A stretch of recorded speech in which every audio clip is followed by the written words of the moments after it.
It is Wednesday, and you know what that means? That means there's going to be a new episode of The Journey dropping. So, before we get started, we got to get some information out to you. The Houndsman XP has created its own network, and it's going to be called the Extreme Performance Outdoor Network. So what does this mean for the listeners? If you guys really enjoy listening to The Journey and the Houndsman XP and All Mixed Up and AMA, the Dogmen, you're going to have to go to wherever you get your podcast, whether it be Apple or Spotify, and I don't know where else everybody goes. That's kind of, I go to Apple, so I'm not sure. But on March the 1st, we are going to be switching from the Sportsman's Empire to the Extreme Performance Outdoor Network. So you're going to have to go in to where you get it and type in the show that you want to listen to. If you want to listen to The Journey, you need to type in The Journey with Heath Hyatt. There's a lot of other podcasts called The Journey. Make sure you put with Heath Hyatt in there and it'll pop up. Once it pops up, you can like and subscribe just like you did in the first time when you started following. And it'll pop up every Wednesday when we drop a new episode, and you're good to go. It's just a little transition there. You just have to type it in your search bar. It won't take you 10 seconds to do it, and we appreciate it.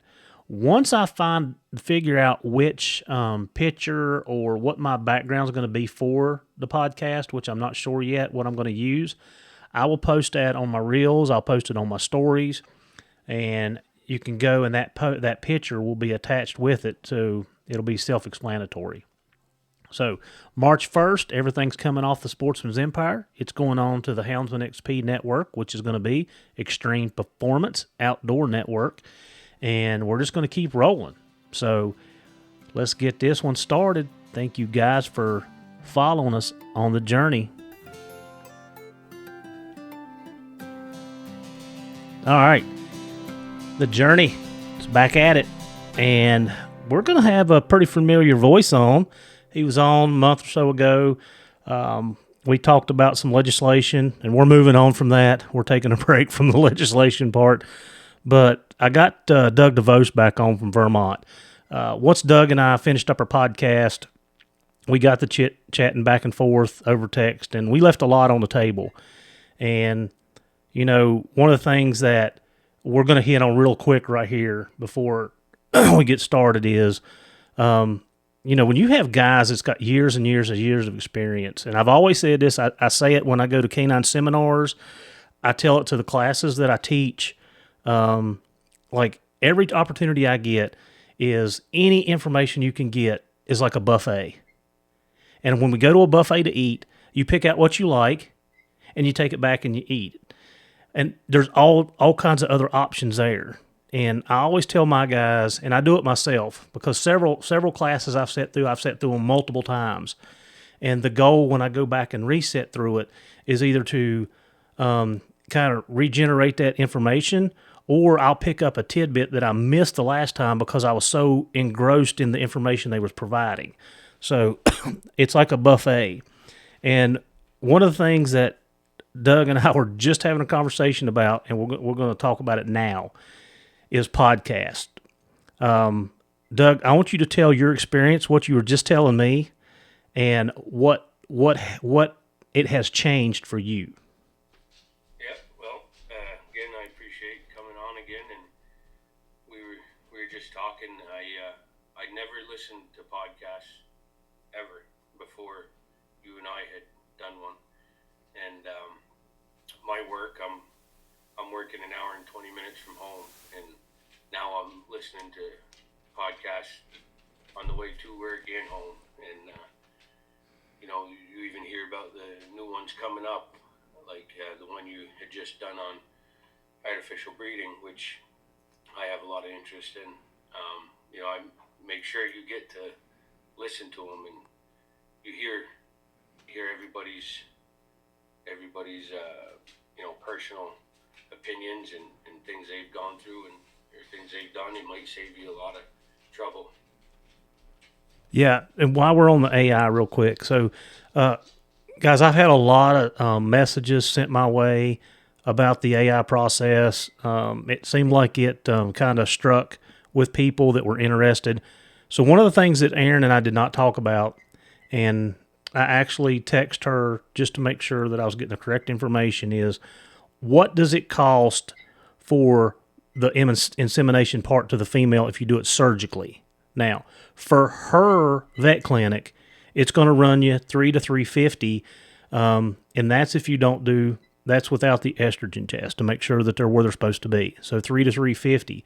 So total everything. You get the dog collected. Excuse me. You get the dog collected, and then to have the female bred later on is going to run you about $700. And I don't know. I've never bought a straw. I don't know what it cost. But anyway, I feel like that you could recoup that, with a pup or two. So anyway, I wanted to put that out there before we got too deep in it. That I talked to her and found out the back end of that process, so everybody kind of has an idea where we're at. So, $450 for getting him collected. In that average, I can't remember the exact numbers. $430 some maybe, and then $300 to $350 to have the female inseminated surgically. Okay, so that's that. Back to the podcast stuff. I've always said this. It's free information, and I love to read, and podcasts have kind of taken over for me because, like you did, Doug. I was spending 12 hours a day, not literally, but 10 hours a day in my car riding around, and the radio stations just play the same songs in a loop every other hour, so you get tired of that. So I started listening to talk radio, and I kind of was like, man, I feel like I'm like my dad, because my dad, if he had the radio on, it was some news channel. And then podcast came along, and I started listening to podcasts, and I really I like them. I still listen to them. I probably listen to 2 or 3 a day, somewhere in that realm. And I listen to a lot of different podcasts, not just on, dogs and training. I listen to a lot of canine. That would be canine training. I listen to a lot of leadership stuff. I listen to all types of podcasts. So it's free information. It don't cost you anything. You hit a button on your phone, you subscribe, and you listen to what you want to, and you don't have to listen to what you don't. I was just saying, I was telling one of my workers that rides with me, I said, if I had something like this 25 years ago, I grew up with a lot of old houndsmen, guys that started even before telemetry was out. You could ask those guys questions and stuff, but it's not like listening to a podcast. You're getting everyone's opinion from different states and different hunting conditions, different dogs. And if you're open-minded and willing to try something, incorporate it into, like you said, and I think that works in every situation, work and hounds, if you're willing to incorporate certain things to make your situation the way you want it, you can do really well. Yeah, and of course I've said this before, I was like you, Doug. I was taught under the old school method, a lot of compulsion, and I use compulsion in the language for my law enforcement training is basically we made the dogs do what we wanted them to do. And, we didn't have the dogs that were naturals, you had a better relationship with because you weren't hard-handed or you weren't being tested as much. And the dogs that fit the other role, I mean, you didn't have a relationship like, that I have with my dogs now.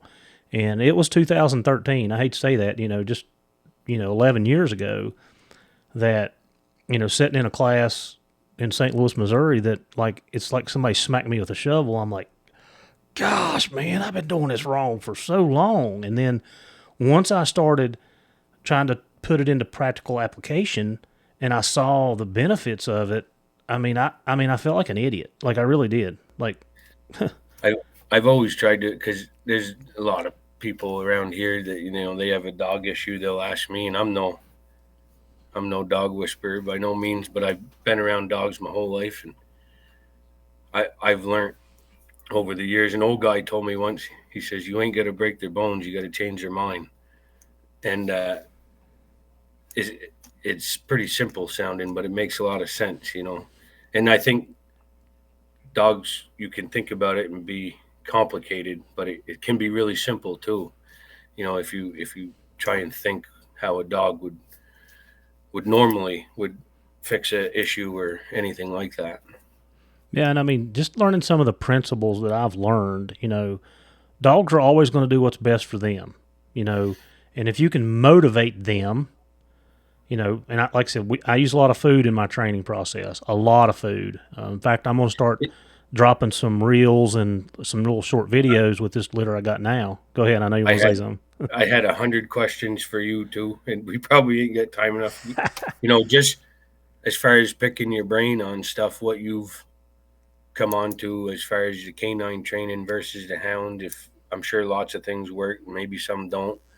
But do you think, in your personal opinion, is food the best way you found, or I mean, do you still use electricity at all, even with the canines, or obviously your hounds, I'm sure, but Yeah, absolutely. Food is just a motivator, and if you look at anything, and I can't quote him exactly, but Bart Bellin is like the godfather of NEPOPO, which is negative, positive, positive training. And you look at the operant conditioning, which is the 4 quadrants. We won't get into all that. But, I mean, Bart says that, you know, you can motivate a dog to do something, but to make sure that it's reliable, there has to be correction. I will not say, I'm not a 100%, you know, positive. You just can't be, not in our field anyway. But I do use a lot of food to answer that question. It's dog specific. Most of my hounds are food motivated. You'll get a dog, you'll kind of get an outlier here every now and then that the dog really could care less. One of the things that I found very unique is when you have that dog that really don't care about human interaction. My Dutchie that I'm running right now, he don't care to be petted. In fact, he don't even want you to pet him half the time. The only time I'm sure he hunts for himself too. He does. I don't mean to interrupt you. I have a picture of a hound on the wall, and I sold her. You know, she was unbelievable. She one dog deal if that's what you needed, but she didn't care to be petted. She hunted for herself. Mm-hmm. Weren't my type of dog. I like to interact with the dogs, and if you fed her and took her hunting, she wouldn't care if she saw you. Yeah. I mean, the only time he wants interaction with me is when I have that toy in my hand. That's his motivator. That's his drive. But yeah, man, he don't, like, I can go out here in the pen right now and go to pet him, and he'll shake his head for me to get away from him. Like, he don't care. Mm-hmm. But anyway, that's one of the things that I found unique is that you will find that dog that just wants to do its job, and it don't need a lot of praise and motivation and stuff to do it because it's just that natural. It's got that genetic code is so deep that we're basically standing in the way. And I think you see that more now. I think people are less, we called it kennel blind. You know, everybody had to breed to their own stuff, but you see nowadays guys really trying to breed best to the best in their opinions. And I think on average you get a better litter. Yeah. You know, over the last few years, you know, people branching out to other dogs. While we're talking about litters, there's 2 things I want to hit on, and I'll get your input. Chris did an AMA last Friday, and he was talking about, you know, the litters making it 8 out of 10 and 2 out of 10, and you know, we need to be breeding the best to the best. And that doesn't guarantee they turn out. And I know people talk about this. I know it's probably been hit on, but I want to drive it home. Is like putting the dogs in the hands of people that are going to give the dog opportunity and give them a fair shake and put them in the woods. Absolutely. That will make or break a dog. Absolutely. If you send it to Billy Bob down the road that hunts 3 weekends out of the year, you can't expect greatness from that. Yeah. And I think the uptick in litters being successful is because people like you and Kirk and the guys that are raising some of these dogs are making sure that their dogs go to people that they trust, that will give them what they need, give them every opportunity. And if the dog's 2 years old at that point and it doesn't make it, then okay, it may not just made the cut. And there are dogs that do that, right? Yeah. Yeah. The last litter I had, I give a couple of them away, and I didn't breed to sell them anyways, but I knew they were going to good hunting people, guys that hunt 4, 5, 6 times a week. Mm-hmm. That makes dogs. They have way better chance than somebody that hunts and understands dogs, and even down to the fact for me, they're good. They treat dogs good. Mm-hmm. If somebody wanted one of mine and I knew they didn't take good care of dogs, they ain't getting one. That's exactly right. Yeah. But no, for sure, if I feel the same, if they go to a good hunting home, you're the odds of that litter being 8 out of 8 or whatever is a lot higher. Yeah. Yeah. It's going to be. And I've been like the last I've had 3 litters over the last 2 years, and the last litter, the B litter, you guys heard me talk about it, I still have all of them but one. And the litter before that, there was 8, and I've got 2 of those. And they were all placed in guys that hunt with me. Pretty much all. Two of them I had to let go that did not go to hunters, and it was an accidental litter. And they're the 2 that probably is going to make the superstars that went to pet homes. And then the litter before that, the A litter, of course they're all within. I've got 2 of those too, and then Wesley's got one, Forrest has got one, and Clater's got one. So yeah, I haven't. I've never advertised or anything like that, but I've tried to put them where I can keep an eye on them and see what they're doing. And people that I know is going to hunt, like you said, they're going to hunt them. Yeah, this last litter, there was 8, and I've heard back good on all of them so far, except to be quite honest, mine was young last fall, real young, 5, 6 months, and I had enough dogs. We have a 6 dog per permit rule. Mm-hmm. So, and I like to switch them out and stuff, but I had too many to take her for her age. But her litter mates are all started. Nice. And back to the litter. So I'm gonna tell you guys a mistake that I made, and I had this conversation last night with one of my good friends, Wesley. 20 years ago, I mean, a lot of times I'm riding down the road, and you drive past that dump spot, or you dump like where you dump the dogs, or that curve where you caught a bear, in that hollow or something like that, and you have these memories. And he and I were talking last night, and I mean, man, the dogs that I've ruined, man, I'll own it. I have ruined a lot of good dogs. I have sold or given away dogs that I ought to have my butt kicked for because I didn't have the patience. I was short fused, all the things that you're not supposed to be. I fit that mold, or did. And we were talking last night, and he was like, yeah, that's definitely not you now, but I remember so-and-so. But back to the litter. So I'm going to tell you a mistake that I made with the B litter. So those pups are just now turning 6 months old. So it was about 4.5, somewhere in there, 4 months old, I would say. I thought the kids had been doing a little bit more lead work with them. And so anyway, I ended up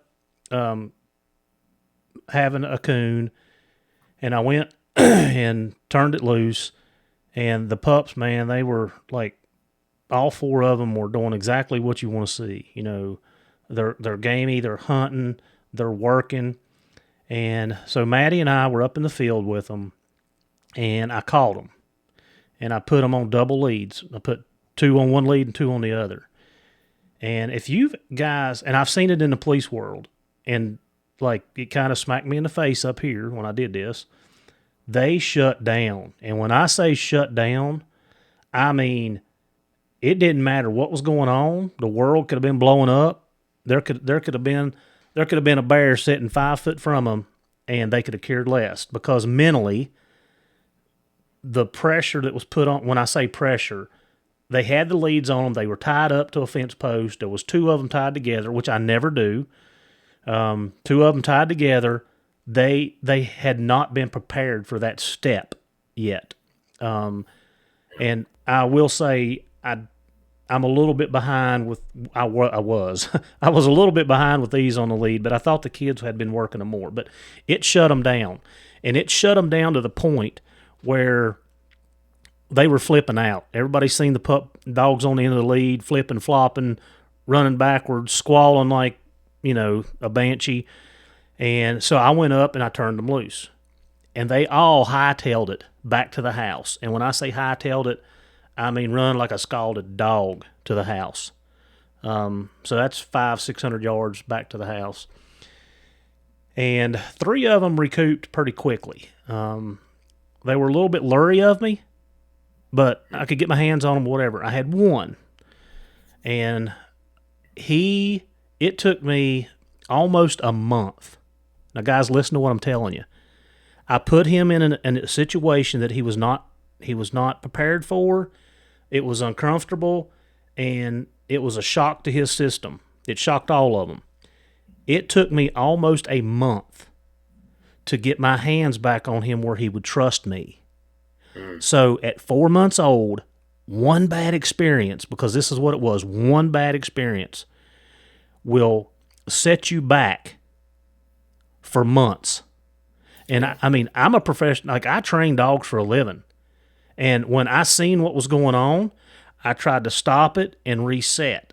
The pups weren't having any part of it. It took me a couple days with the other ones where, like, they didn't want me catching them. I mean, that's what happened. They did not want me catching them because it was so traumatizing that they got tied up on a lead to a fence post, and they had not been done like that before. 15 years ago, I would have probably got rid of every one of them at that point in time. I'd have sent them packing. I'd have said, come and get them. Yeah. But through my training and experience, I'd seen what was happening. I'm like, yep, bad. Let them go. They got to the house. I was very patient. They're 4 months old. I'm not in a rush. And Briggs, which is the one that it took me almost a month to gain his trust back. And I mean, just within the last couple of weeks, I'd go out in the yard, have him loose in the yard, all them pups would be running, and he'd be right there with me. Like, he'd be right within hand's reach. But if I reached down to touch him, gone. Like, I'm out of here, buddy. You ain't catching me and doing that to me again. So I had to take a step backwards, build that trust again. Didn't do anything else but try to build trust with them. And I mean, of course, now I've got them doing everything else. But I'm just trying to give you guys a little bit of insight to some of the things that I used to make mistakes on. And it was a mistake now, but I know how to fix it. Then I didn't. I just got rid of it. Like you said, y'all out of here. You're out of here. So I just wanted to share that with you guys. If you see your dogs, and like I said, when you see them shut down, that they go into survival mode. That's what's happening in their brain, is survival, and nothing else matters. A behavior that you'll see out of this, now these pups, well, no, actually, this did happen. One of them did. When they go into survival mode and you go to reach down at them and they bite you, that's because they're trying to survive. Yeah. They have no clue what's going on. And one of them did that, and I didn't get mad. I didn't lose my temper. I didn't even think nothing about it. I'm like, okay, yeah, I got to get him out of this, because as soon as he comes out of red, and it probably took him an hour that evening. But I just want to share that with you guys, that a mistake that I made with the litter that I'm raising right now. And if you see that happen, take a step back, reset, don't pressure them. Whatever took place, like I said, this was a trust issue with them. It's me reaching down and grabbing them and putting them on a lead and confining them when that's not what they were used to. They had, it was a mess. It was a mess. And like I said, I've worked through it and we're past it now. But you ever had anything like that happen? I mean, I've had a couple dogs that were standoffish, not maybe because of the leash thing, but it takes a lot of patience. And like you said, 20 years ago, a dog would just be down the road. It takes a lot of patience and time.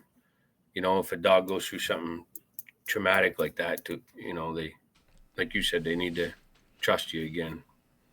And Maddie was with me, and I was glad that she got to witness that because me and her talk. We spent a lot of time together in the woods together, and I mean, we were walking back down to the house, and she was like, "I can't believe that." And we've raised, she's 14. We've raised a pile of dogs in her 14 years, and she'd never seen that happen before, and it was kind of like, I can't believe like putting them on a leash. I said, Maddie, they weren't ready. We talk about that here on this podcast all the time about training and foundation and baby steps. They were not ready. I put them into an environment for prey drive, like bam, bam, bam, and then I shocked their system, and they couldn't handle it at 4 months old. So, mistake I made. If you guys do that, like I said, just be patient because it can be fixed. It may take a little time, and like I said, it set me back. Like Briggs, it set me back with him. Like he's my buddy now. Like I made extra sure to rebuild that foundation with him. Like I took an extra step to make sure because I don't want this happening in the woods where you can't get your hands on them. We've all had dogs or somebody in our hunting group's got dogs. You can't. We call them a coyote, man. Like they gone, they gone. Yeah. No, my dog's got the handle. I don't use leashes for much. Just hook them at the tree and get out of sight. They've got a handle. But in your experience, mine personally, I've had better luck with females maturing quicker as young dogs, and I think they do in humans. But I think I'll get a younger dog as a female to start and advance a little quicker than a male. I've had better luck with that, anyways. I've got some good males too, but yeah, it does seem like the females mature quicker. It does, yeah. So, but I think in the past I've pushed a young dog harder than they should. They almost not. I wouldn't say lose interest, but I think you can overhunt them when they're coming on. And years ago, not knowing that, you think the dog just don't care for it anymore, but you leave them home a few days and, things like that. I've noticed myself. Well, I'll tell you what, and you've heard, I'll tell you what you're doing, and people don't get this. I mean, like I said, sometimes it's a sophisticated process, and people don't take the time to analyze it and look at it. I'm with you, Doug. I don't like to, until my dogs are a year old, I'm not hunting them that much on bear. I think coon is a different story. So, my little sassy female, she was 6-8 months old, 10 months old, I think, during bear season. And I mean, I hunted her maybe 6 or 8 times during December. And training season, I had her out 4 or 5 times. And she's she's showing me so much, it's just hard to keep her in the kennel. Like, it's hard. But I want guys to realize this. Doug, you putting that pup up, you seeing that it's kind of shutting down or it's not performing at the level that it was. Hey, it's got this ability, you see it. But then you keep pushing, and it's not mature. You put that dog in the pen for a little bit, you're building frustration. And when you build frustration, you're building drive if it's right. And when you take that dog back out 2 months later or 3 months or whatever, however long you put it up, you're like, bam, where'd you come from? Because that dog's ready to go. I had a dog, and this is a true story. That same dog I just told you that hunted for herself, and I sold for she real good money. She was a real bear dog. Her first year, that going into that fall, on a pile of bears, but she'd come off a couple, and she was catching a lot by herself, but I was still frustrated because she was coming off. But you can't expect a dog to catch all the time alone and be on the ground with bears and not get sick of it at some point. And I considered culling her, and I said I'd leave her this winter. And that next spring, that next June, I think we treed 28 bears in June, and she never backed off of one. Matter of fact, it was the opposite. Mm-hmm. But I mean, I was 50-50 on even keeping her for the winter, and she ended up being an unbelievable dog. Yeah, I mean, she probably matured was probably the biggest thing right there, wasn't it? Yeah, she went, I think, she was a little over 2 that next year. Mm-hmm.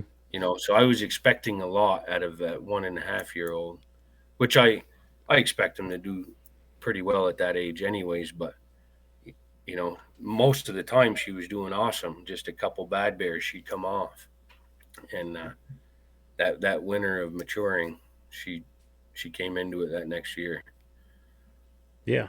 And while we were on pups, and when he was talking about breeding the best of the best, I wanted to bring this up, and I got sidetracked in my own thoughts. When you're breeding, Doug, I know we talked about what about build, conformation, temperament? What are some of them other things that you're looking for? Yep. For myself personally, I don't like a big, heavy boned dog. I don't like a big, tall, heavy dog. I like a more narrow chested, good legs, good tight feet.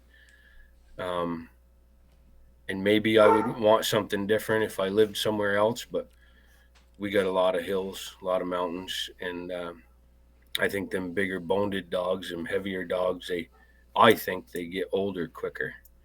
You take a streamline built dog, that dog's 7-8 years old, still going to go well. Where that, for me, them bigger dogs, they get old quick. And, they're hard to run day in and day out. Mm-hmm. I'm not saying you don't have one that has a big heart and pushes himself, but as far as the build, I like a tight built, smaller dog myself. Mm-hmm. I don't know, like Rangeley, he's probably 55, 58. Mm-hmm. Spider was a little bigger. He was probably 60, 65. But that's a good build for me. They got to be generationally good, and I don't know if that's the right word for it, but I don't breed a fluke, and I'm not saying there's anything against it, but I think guys like me and you and the guys that we know that hunt super hard. I mean, you're putting your whole life into it. I'm gonna give a dog 2 years, 2.5 years of my life. 100%. I want the best chance possible. Now, how many times can you do that from now until you can't go again? Mm-hmm. So, like that dog's brothers and sisters and aunts and uncles, I want an average of really good hounds of what you're looking for, and that's how I personally select a dog that's worth breeding. They got to be good natured too. No aggression. I can put my males in a box with strange males, and that's a lot to ask for, even if you got good dogs. But I don't allow any of that stuff. Yeah, I'm with you. And like I said, I'm constantly learning, and I've made a lot of faux pas over my career, and I'm sure I'll make more. But I'm trying to be more educated and make better decisions for my dogs. But yeah, I really look at the litter mates, and then again, we got to go right back to what we just said. Are they getting in hands of the people that's going to hunt them? I want to see how that litter's doing. I do want to know, the dad and the mom don't have to be, talking to Bart Rogers, and we did that podcast a year ago with him from Auburn University. Talking to Bart, they don't have to be superstars. A lot of your average dogs are the ones that produce the really good litters. But Their grandparents are probably, yeah, you and know, I want to know what their parents do, and their aunts and their uncles and their grandparents and their great. And, it's hard to track some of these dogs back that far with the line that I'm hunting. But yeah, the litter mates are huge. That's one of the first things I want to talk about or find out about. And then, back to the parents as brothers and sisters. What's that litter doing? And then I really think that ups your odds. If you can do those two things, I think it ups your odds. yeah, absolutely. Yeah. One of my best things out here, but the two best males I've personally bred to is Spider and Rangeley. And of course, I have some stuff out of Kurt's Taz dog too, and he was a wicked reproducing dog. He was a nice dog. But like Rangeley, he's got really tough black. And an old friend of mine in Maine, he's been a guide for 55 years, and he won't take a pup if it don't have black pads. And I don't believe in any kind of hocus pocus stuff, but that dog's never been sore footed. That Rangeley dog, he's tough. He can go every single day.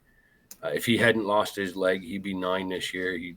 He'd still be right there with the other dogs. And he passes that on. I have three dogs out of him, 2 different females, 3 different litters, and they all have tough feet. Yeah, that's a super good trait to have. Yeah, I'll hit on this real quick because I'm like you. I like a dark pad. I think they hold up better. But Shorty Gorham said something in one of the podcasts that made me sit back and rethink my position. And he's a rodeo. He run the rodeo and stuff. And my sister, my dad, and my daughter all have horses. They're horse nuts. And there are horses with white hooves. They're not black. And Shorty made the comment that those horses are just as tough. If you look at some of the wild Mustangs, they've got white, and it made me change my thinking. I still like the darker pad. That's what I would prefer, but I'm not as like I said. Most of my dogs are mixed. They've got the black and a little bit of the white in them, and I'm trying to breed for the black. That's what I want. But when Shorty said that, I had to take a step back and rethink. Like, okay, well maybe he's got a point, and I just want to bring that up as a like, just think about that. Not me and you, but for the listeners. Like, he made a valid point. And like I said, I've been on around horses almost my whole life too, and it just made me think differently. I'm like, okay, I got it. Yeah, no, I ain't saying that's the way it is. That's just that's right. One of the old fellas told me, and you ever see a coyote with light pads, and if you think of it that way, and them guys are on every type of snow condition and bare ground condition there is, but it's just a preference. And the B litter, when I bred Kate, that was one of the things that I asked about. I'm like, dark pads, got dark pads? And they're like, yeah. I'm like, okay. So I feel you. I'm with you. I'm on the same page. Yeah. All right, let's hit on a couple more things before we run out of time. We're going to be chit-chatting all night. So Chris and I done a podcast on rigging. And I tried to hit on a lot of topics. I'm not an expert at it. Like I said, by no means. I've been very lucky with the success that I have had. I'll just put that there. But one of the things that I missed, and I did not mention because we run out of time and we got sidetracked. And I'm going to tell you my experience, and then, like, you guys rig a lot up there, and when y'all were in Maine with Kirk and them. So one of the things that I noticed early on, so I'm talking when I first started rigging 20 years ago with my old ring dog, is we hunted a little different than we do now. And this is one of the reasons I've changed the way I do things. So I'd rig a track, and literally I would sit there and wait on the other guys to get to me. So I'd rig it, and I'd pull up 100 yards or 200, whatever it took for him to stop barking. And then I'd wait on them, and then we'd drive back down the road. And more so than not, I wasn't picking those rigs back up. Yeah. But one of the things, again, now I've got 20 more years of experience since those days. Ring would rig tracks more so than the bear. Like, he would literally rig a track, go find the track, and trail it. Where the dogs that I'm hunting now are more rigging the bear, or where the bear's been through pretty quick. You know, it's not the same style of dog. And when we were talking about that, we got off the podcast, and I'm like, crap. So my thinking and my thought process is, if you're rigging a track and you drive on and you turn around and come back, 10, 15 minutes later, and you're still rigging that track probably crossed the road or was somewhere there close where it was holding the scent. But I feel like over 50% of the time, Doug, if I drove past a track and turned around and come back, I couldn't get it started. And now, if I rig, and you can ask all the guys I hunt with, they get so mad at me. And maybe I've never explained this to them. Maybe I've just done it because of my experience. But if I rig a track now, my dogs are coming off the truck. Like, I'm not waiting. I'm not driving down the road 2 miles and coming back, or 400 yards and waiting. I turn them loose. What do you think? Yeah. I was hoping you didn't want a good answer. Well, just being honest, I mean, I've done it 100 times. You're on a bear race and you strike another bear and you say, well, we'll tree this one and come back here, and you pay hell to get it going. I mean, I ain't saying you don't, but I don't know what it is. If they locate it when they first hit it, and they have it in their head, it's right there.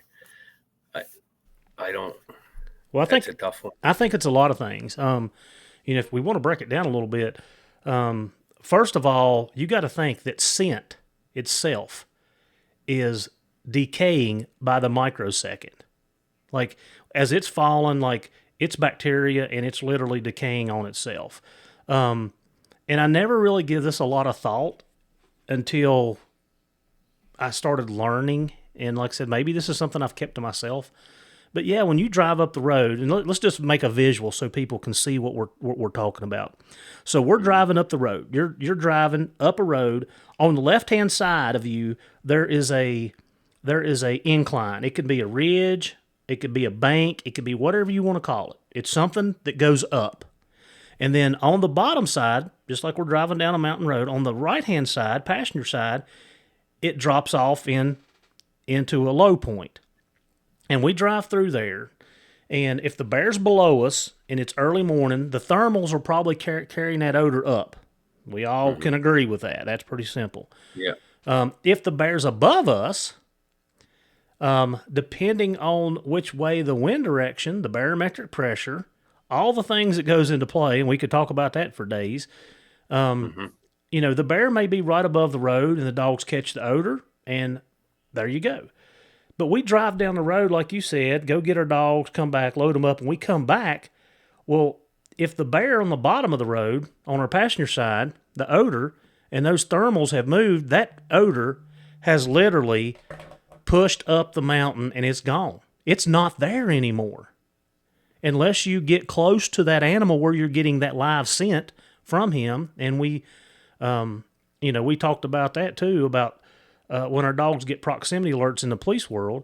Unless you get within that 300 to 400 yard range, and I'm not saying it can't be 5 or 6, depending on the area you're hunting, how the current's traveling, the wind direction, all that stuff. It can change. I'm just saying 400.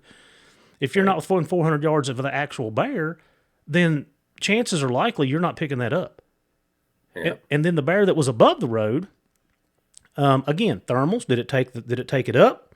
Did the air pressure push it another mile out the road? There's so many things that go on with odor that I think sometimes we don't even think about. We just, like you said, we just drive by, dog struck, go get the dogs. We come back an hour later, the dogs aren't striking. We're like, our dogs ain't worth a nickel. Well, Hmm. this is what I tell my detection guys. And when we're running for odor, whether it be narcotics, explosives, whatever, the dog's nose is only good if the odor's available. So if that odor is not available for the dog to smell, then you cannot expect your dog to find that odor. Right. And I won't go into detail there what I'm talking about, but there are ways to change the velocity and the way that odor travels for us. So I don't want to give that away. But does that make sense?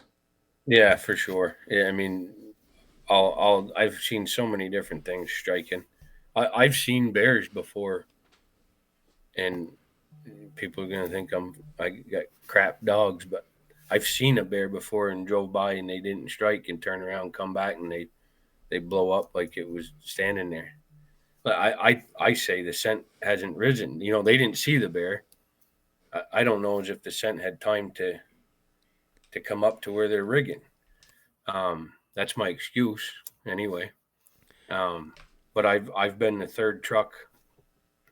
This one time in particular, I was a third truck, and I had some guys here from out of state, and my Rangeley dog blew up, and I radioed to the front truck if they had a strike at all, and they hadn't. And I stopped and let Rangeley down, and he went 200 yards down on the lower side of the road, and he opened, and I cut my side of the dog box, and the guy says, "What are you doing?" I said, "Well, you should let your dogs go, and we treat a bear."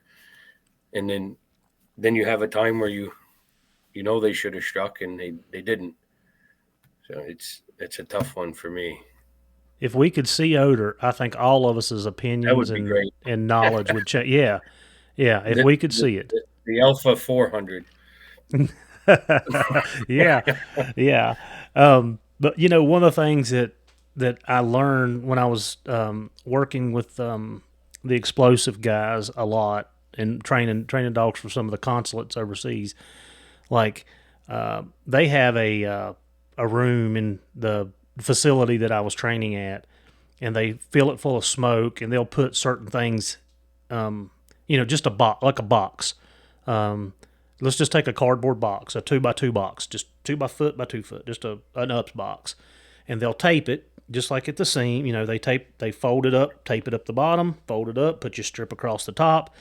And for us, we always think, we'll just run the dog across the top because that's where the odor's coming out. That's the seam, right? Well, you couldn't be more wrong about that. And I've seen it in Yeah. this room too many times. That odor sinks and comes out the seams of the bottom. And so that was a learning thing for me because I was always running the dogs wrong. I was presenting the area that I wanted them to sniff, Right. and it was not the right area to be presenting them. But yeah, I mean, odor is so tricky, and when you think you really don't. Like you said, when the bear crossed the road, you should have struck on it, and you don't, and then you come behind a third truck, your dog strikes, you're like, what's going on? Like we just it's an unknown. It really is. Yeah, it's really incredible. Even after 25 years or whatever, it's amazing what they can do, what they can smell.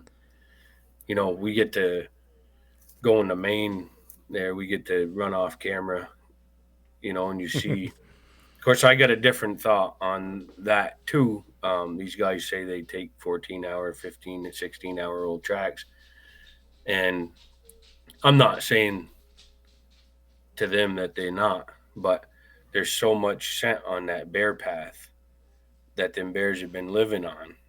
A dog that gets used to running down those bear paths, most of the time that I've seen personally, them bears ain't more than a half mile away laying down. And all them dogs got to do is get on that bear path. They're not taking The track. you're not taking a track. Mhm. You saw a bear, at 14 hours old. They're going on a bear path, and coming up with a bear last seen on the camera 14 hours ago.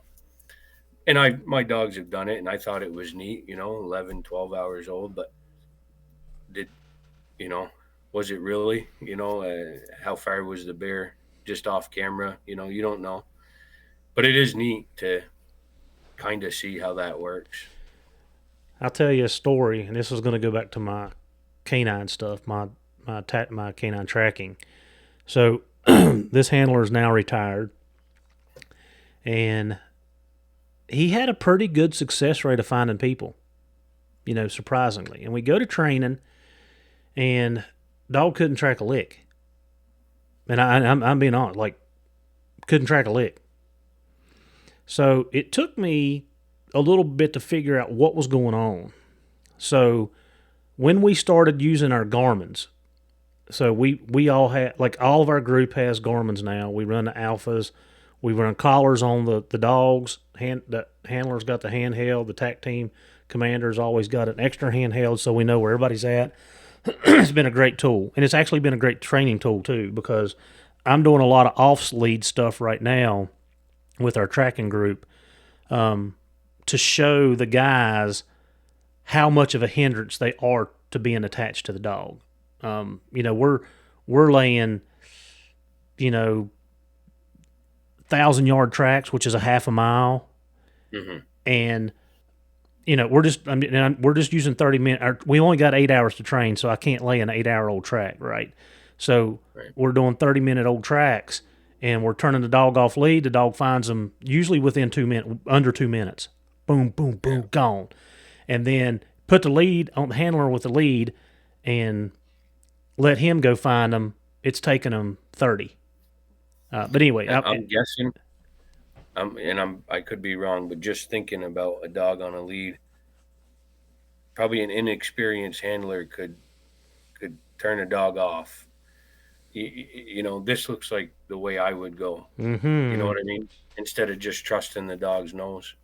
And the one thing that you and I have an advantage of is we know dog behavior. We see our dogs. We see them working. Yeah.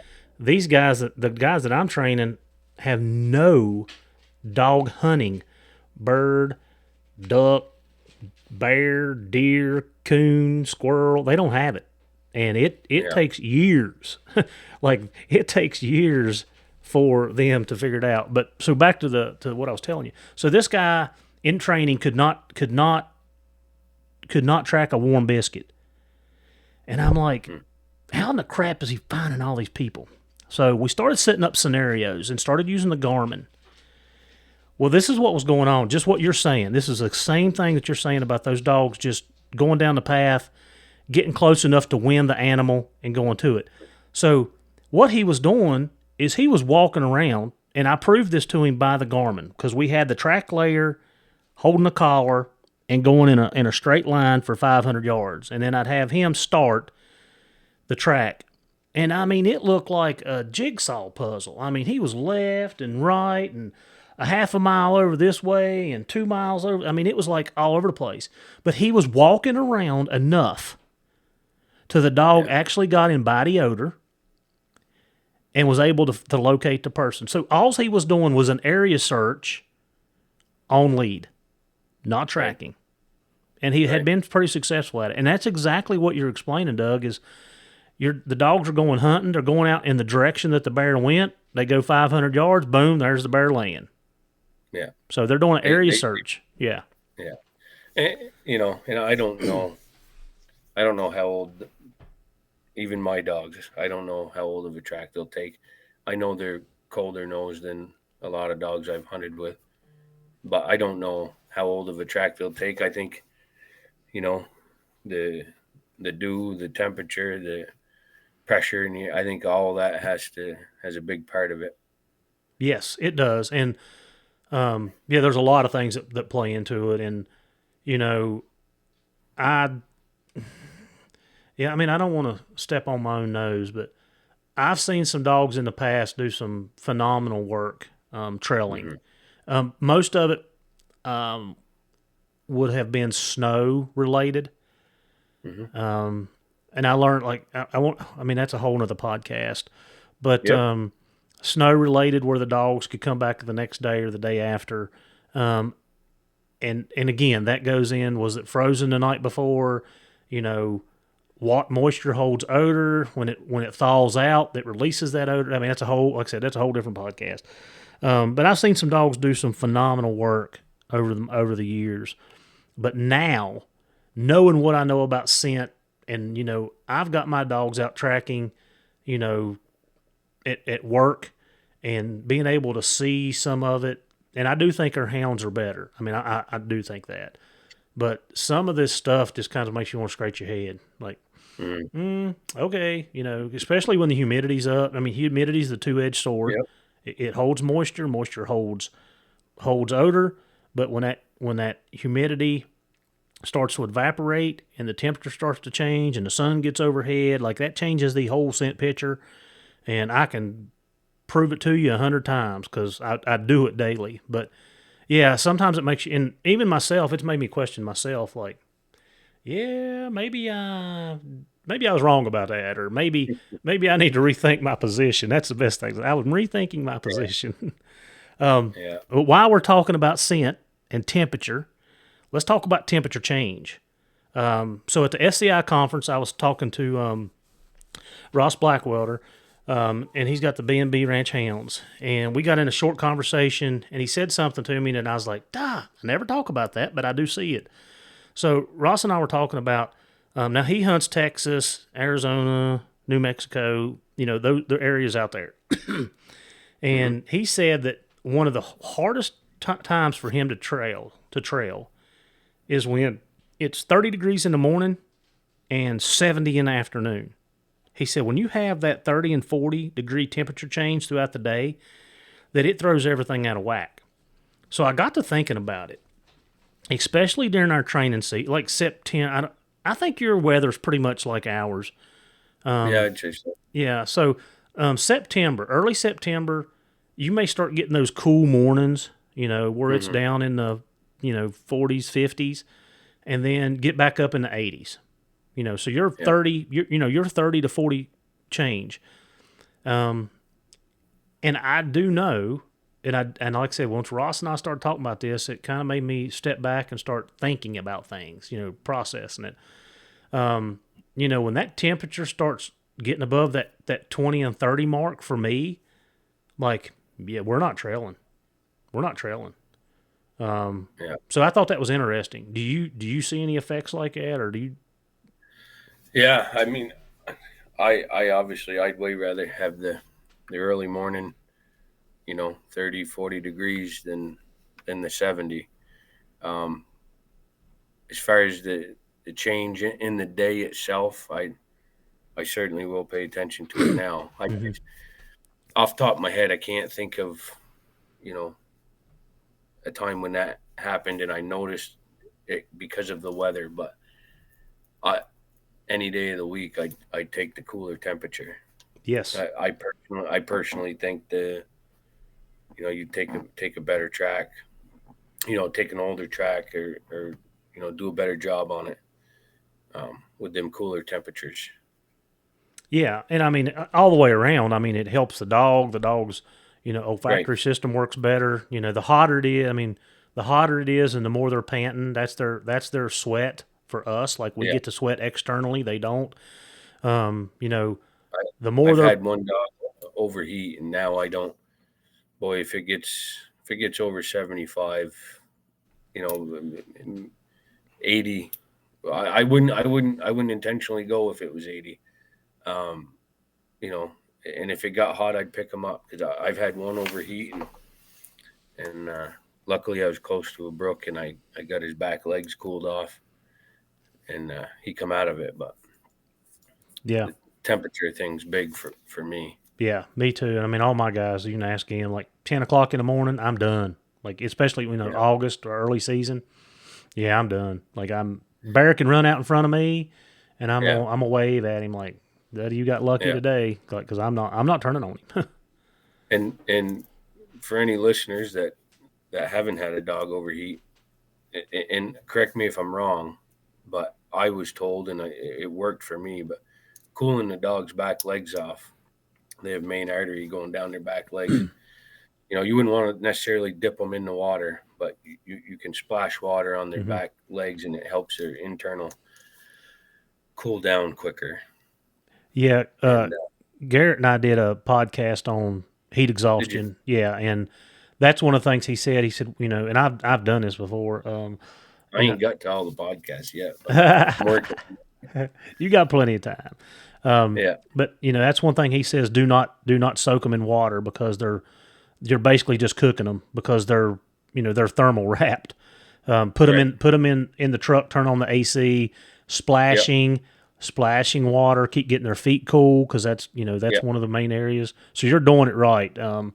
Again, do not douse them in water. Wrap a towel around them. Like run a water hose. Like, we've done it all. I mean, we've made those mistakes, and we're so blessed to have Garrett as a part of our group, because he keeps us lined out, and he's probably helped us save a couple of our dogs over the last 4 or 5 years. So, but no, you're exactly right.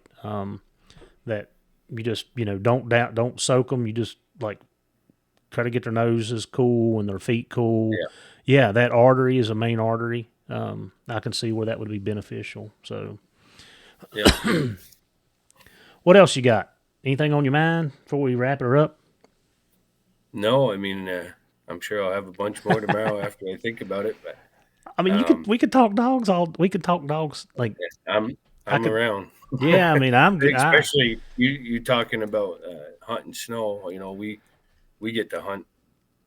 Our season goes into the middle of November, and the bear on my back wall there. I don't know if you can't see it. I can see it. Light, but it's 5 inches of snow. Dogs around him 6-7 hours walking. Big country, no roads. It's a good time. That was an old track.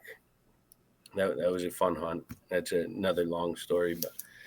And then we cat hunt a lot, so it's so different to see what they'll take. You know, these dogs will take a cat track that I know was made yesterday, because I check them roads every day. And I know they wouldn't do that with a bear on bare ground. They wouldn't take that same track. But yeah, somebody got to asking me while you're on snow. I'll throw a little Synology out at you. Because somebody was asking me about this the other day. I had a guy tell me that the dogs, if it's below freezing, 32 degrees, if it's below freezing, 8 minutes, and you're not tracking. And I'm like, I don't know about that, but I'm going to test your theory. So I actually posted a reel a month ago, where we were out. I laid an hour-old track. It was 32 degrees. It was right at freezing. And Robbie had his Hano hound, and he ended up, he run. It was a mile long, too. Like, the track was 1 mile long. Like, I'd done it to the T. That was his certification track. So it was an hour old, 1 mile long. And everybody thinks that, it was in the snow. You can see the tracks.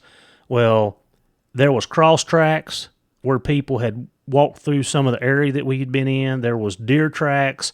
I walked into a deer feeding area on purpose to come out of it, to give him some contamination. But anyway, one of the things that once he told me this, and I start, again, my brain wheels are turning, and I'm like, I don't know about this. I don't know about that. We hunt in cold weather. I mean, December, we do have some 50-degree days, but most of the time it's, 30 to 40 degrees is kind of the weather pattern. But snow, if you have a light, fluffy snow that's got air pockets in it, everybody knows, can you visually see what I'm talking about? Like, it's like you're taking popcorn and dropping it, the fluffy snow. Yeah. Those air pockets will hold odor, will hold it. And if it freezes, 32 degrees, what happens with molecules when they freeze? They shrink. What happens when they heat up? They expand. So those pockets will hold odor a lot longer than what people think or may think. I don't know. People probably have it figured out way before I ever did, especially the guys out west that are line hunting and that stuff. I mean, they probably know a lot more about snow than I do. But when he told me that, I was like, I don't necessarily believe that, but I want to test it. I want to test his theory. So what we did that morning, it was 28 degrees when we went to training. Everybody got tracks that was 20 minutes old. That's it. And I know you bear hunters are like 20 minutes old, 20 minutes old, but when you're running, 12 dogs, that's 5 hours worth of training. So 20-minute old tracks. And I will say that a couple of the dogs did not track as enthusiastic as I thought they would. And then other dogs, it didn't make a difference. Like it was just tracking like normal. So it was interesting to see that the different dogs doing different things. But that theory to me is I shot it out the window. Yeah. Yeah. Well, Doug, I mean, we kind of went all over the place with all kinds of training information and breeding and pups and everything else. But man, that's what hound hunting's about, isn't it? Yeah, it is. Yeah. I enjoy it, and I appreciate you having me on again. No, we may come back around to you some other time, but I'm gonna make it a point to get up there and hunt with you and Kirk one time. Like, man, I just want to watch you guys and learn, and maybe y'all can teach me some stuff. No, it's a good time. Yeah, we have good country. We get a lot of bears, and it's a good time. Yeah. All right. Well, thank you for helping us teach, train, and learn.